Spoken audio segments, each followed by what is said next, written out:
গতকালকে ইসরায়েল ইরানের south parts gas ফিল্ডে হামলা করে। তার প্রতি উত্তরে প্রতিশোধ নেওয়ার জন্য ইরান কাতারকে বেছে নেয়। কাতারের রাস লাফান এলএনজি, যেটা কাতারের গ্যাস প্ল্যান্ট, ওখানে হামলা করে বসে। এই গ্যাস প্ল্যান্টটা পৃথিবীর 20% জ্বালানি খাত সরবরাহ করে জ্বালানি। এতে করে আমাদের মতো দেশ সমস্যায় পড়বে। জ্বালানি সরবরাহ হবে না, আর জ্বালানি বেশি দামে কিনতে হবে, আর এতে করে আমাদের অর্থ বেশি খরচ করতে হবে।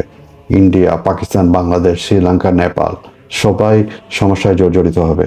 এটা শুধু এখন যুদ্ধ না, এটা এখন বিশ্ব অর্থনীতির জন্য একটা বড় হুমকি।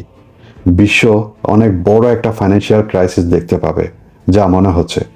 ট্রুথে মিস্টার ডোনাল্ড ট্রাম্প একটা পোস্ট করেন, উনি ওটাতে মেনশন করেন যে ইসরায়েল ইরানে হামলা করে বসে গ্যাস ফিল্ডে, আর ইরান ভুল বোঝাবুঝিতে কাতারে হামলা করে বসে।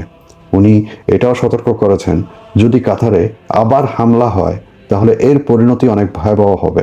থামুন, কিন্তু এটা ইউএসের ডিসিশন না, এখানে পরিস্থিতি ডে বাই ডে পাল্টাচ্ছে, কখন কি হয় বোঝা মুশকিল।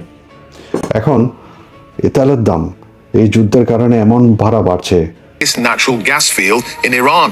The facility is shared with Qatar, which called the strike dangerous and irresponsible.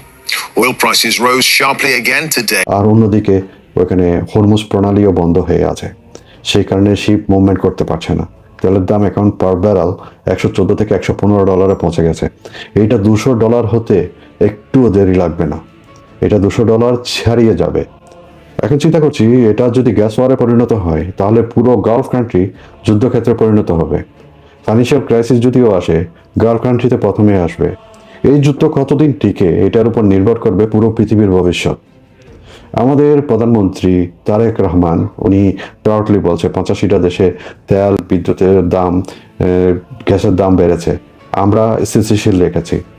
তার মানে আপনি ভর্তুকি দিচ্ছেন, দেশের রিজার্ভ কমাচ্ছেন। এতে করে কার ক্ষতি একটু ভেবে দেখেন। দেশ আস্তে আস্তে দেউলিয়ার পথে যাবে।